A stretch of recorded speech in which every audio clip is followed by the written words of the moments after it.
Hello Cowboys Nation, welcome to another video, and without further ado, let's get to another round of news from America's team.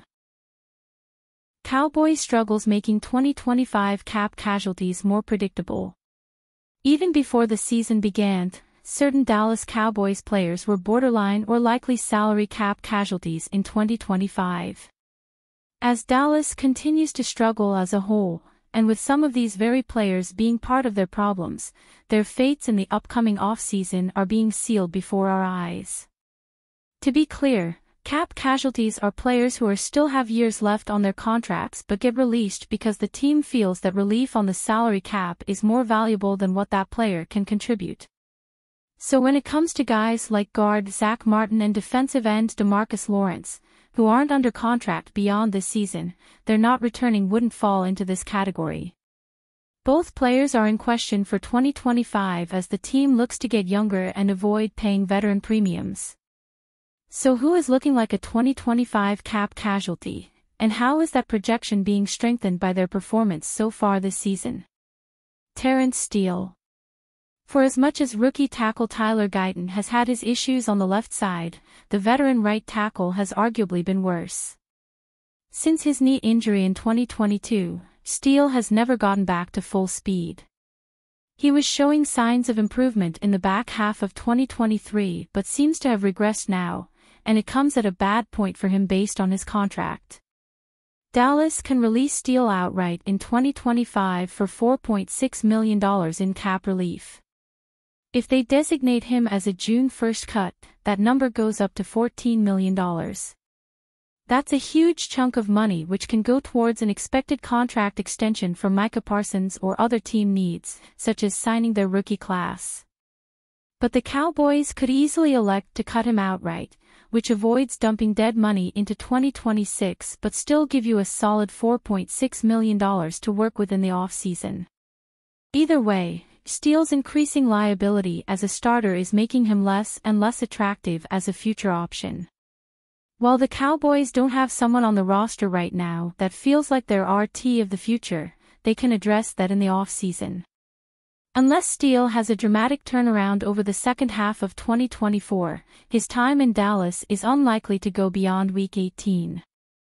Safeties Malik Hooker, Donovan Wilson.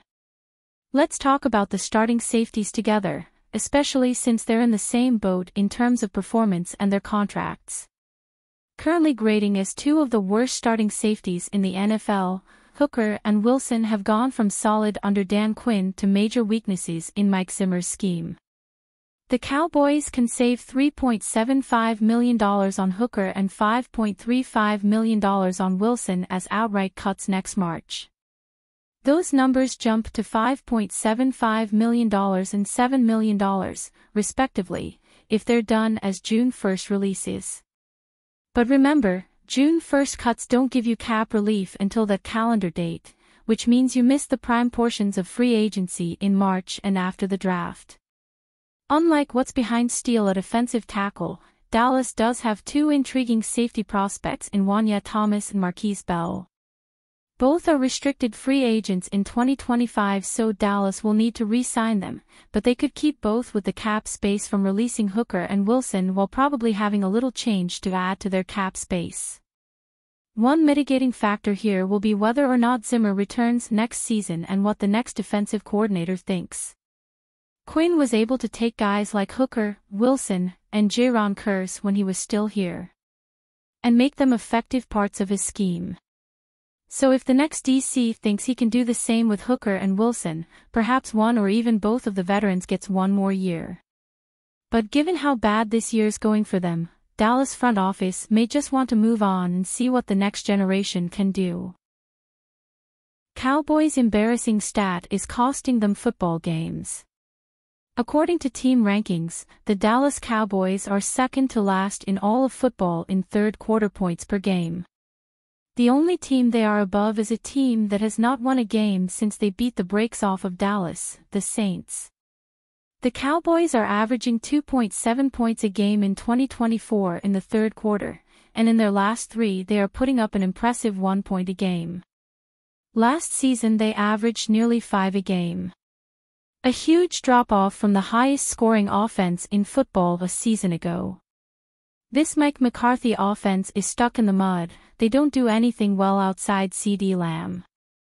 They haven't had one single rush over 13 yards this season, the only team in football. The offensive line can't hold a block for more than 2 seconds, and Dak is just throwing the ball up for grabs because they have no chance. He has to be better, but this offense is so vanilla that after halftime nothing works until teams drop back into garbage time. The Cowboys take on the Falcons this week, and the season rides on this game. They lose and fall to 2 games under .500. It is a wrap. Cowboys tabbed a perfect fit for 6-foot 5-star to pair with Lamb. While the ability of the Cowboys to pull themselves out of the morass of the 2024 NFL season remains a significant question, a more pleasant mental exercise for downtrodden fans is to examine where the team might land on adding players in 2025. Especially when it comes to the 2025 NFL Draft, which should feature ample options at both running back and wide receiver, 2 spots where depth is badly needed. While hometown hero Ashton Jeanty is a hot name linked to the Cowboys, keep an eye on the group of wide receivers entering the league next year. ESPN certainly is. And with the Cowboys only mildly sold on the prospect of former third-round pick Jalen Tolbert being the answer at the number 2 wide receiver spot, and with Brandon Cooks heading into free agency, ESPN is tagging Arizona star Tetairoa McMillan as the ideal bookend receiver to go with star CeeDee Lamb.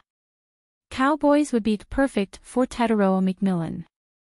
While the Arizona offense has been something of a disappointment this year, McMillan has not.